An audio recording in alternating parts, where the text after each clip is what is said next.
প্রধানমন্ত্রী নরেন্দ্র মোদীর নেতৃত্বাধীন কেন্দ্র সরকারের 12 বছর পূর্তি উপলক্ষে হাইলাকান্দিতে শুরু হল জনকল্যাণ শিবির। আজ বৃহস্পতিবার হাইলাকান্দি উন্নয়ন খণ্ডের উদ্যোগে আয়োজিত এই শিবিরের উদ্বোধন করেন বিধায়ক ডক্টর মিলন দাস। দেশের স্বাধীনতা এত বছর পর প্রথম প্রধানমন্ত্রী যিনি 34 দিন সম্ভবত হয়েছিল, কিন্তু ওনার কার্যকালের 5 বছর একটা সিলেকশনের ছিল, সিলেকশনের 5 বছরের মেন প্রধানমন্ত্রী ছিলেন এই মিশনের মাধ্যমে হন।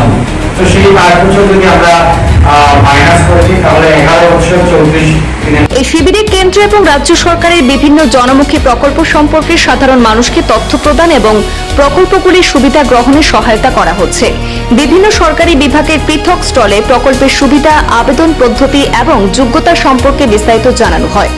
এই অনুষ্ঠানে উপস্থিত বিধায়ক ডক্টর মিলন দাস বিভিন্ন স্টল পরিদর্শন করেন এবং জনসাধারণের সঙ্গেও মত বিনিময় করেন। তিনি বলেন, সরকারের জনকল্যাণমূলক প্রকল্পগুলির সুবিধা সমাজের প্রতিটি মানুষের কাছে পৌঁছে দেওয়ার লক্ষ্যে এই ধরনের উদ্যোগ নেওয়া হয়েছে।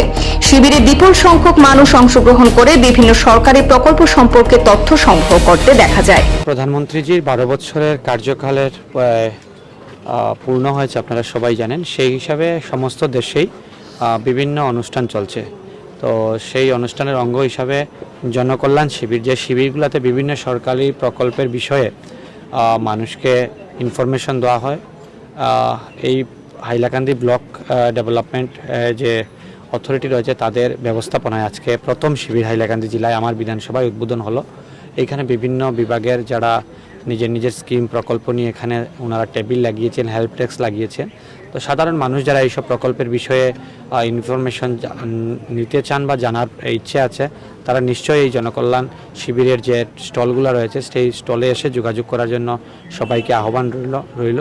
এবং আগামীকালকে এই একই শিবির কাটলিছড়া ব্লকে হবে এবং তারপর সাউথ হাইলাকান্দি ব্লকে হবে। তো আমার বিধানসভায় মূল 3টা ব্লক রয়েছে, 3টা ব্লকেই এই জনকল্যাণমূলক শিবির হবে।